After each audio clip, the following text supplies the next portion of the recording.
2024 ఎన్నికల అఫిడవిట్ ప్రకారం ఆంధ్రప్రదేశ్ ముఖ్యమంత్రి నారా చంద్రబాబు నాయుడు మరియు ఆయన సతీమణి నారా భువనేశ్వరి గారి మొత్తం ఆస్తుల విలువ సుమారు రూపాయలు 931 కోట్లు.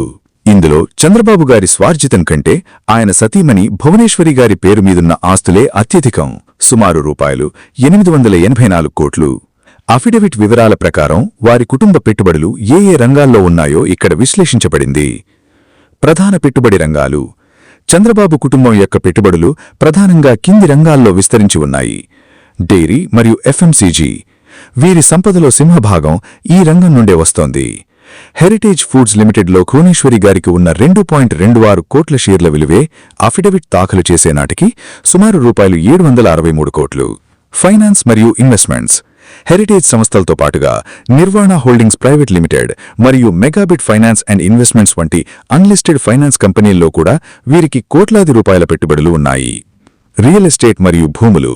హైదరాబాద్లోని జూబ్లీ హిల్స్లో విలువైన నివాసం, రంగారెడ్డి జిల్లా మదీనాగూడలో రూపాయలు 55 కోట్ల విలువైన 5 ఎకరాల వ్యవసాయ భూమి, అలాగే తమిళనాడులోని శ్రీపరంబుదూర్లో మరియు ఆంధ్రప్రదేశ్లోని కుప్పంలో స్థిరాస్తులు ఉన్నాయి.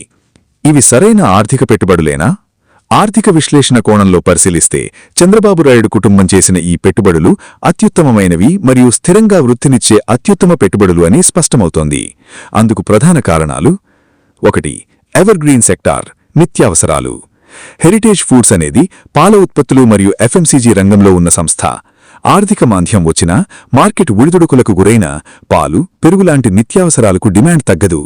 ఇది అత్యంత భద్రమైన, స్థిరమైన నగదు ప్రవాహాన్ని సృష్టించే డిఫెన్సివ్ స్టాక్ పెట్టుబడి. హెరిటేజ్ షేర్ల వృద్ధి కారణంగానే 2019లో రూపాయలు 668 కోట్లుగా ఉన్న వారి ఆస్తులు 2024కి రూపాయలు 931 కోట్లకు పెరిగాయి. Prime real estate. హైదరాబాద్లోని జూబ్లీహిల్స్, మదీనాగూడ లాంటి అత్యంత వేగంగా అభివృద్ధి చెందే ప్రాంతాల్లో భూములు కలిగి ఉండటం దీర్ఘకాలికంగా బహుళ రెట్ల లాభాలనిస్తోంది. రియల్ ఎస్టేట్ ఎప్పుడూ ద్రవ్యోల్బణాన్ని మించి రాబడినిచ్చే సురక్షిత సాధనం. పటిష్టమైన కార్పొరేట్ నిర్మాణం. రాజకీయాలకు, వ్యాపారాలకు మధ్య స్పష్టమైన విభజన రేఖ గీయటం. హెరిటేజ్ లాంటి లిస్టెడ్ కార్పొరేట్ కంపెనీని ప్రొఫెషనల్గా నడపటం ద్వారా పారదర్శకత, ట్రాన్స్పరెన్సీ పెరిగింది.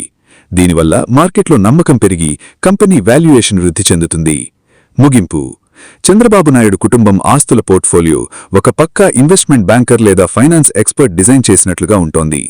విలువ పడిపోయే ఆస్తుల కన్నా, అంటే కార్లు, విలాసాల కన్నా ఎప్పుడూ వృద్ధి చెందే షేర్లు, ఈక్విటీ మరియు భూములు, రియల్ ఎస్టేట్ పైనే వారి దృష్టి ఉంది. ఏ రకంగా చూసినా ఇది ఆర్థికంగా అత్యంత సురక్షితమైన మరియు తెలివైన పెట్టుబడి వ్యూహం.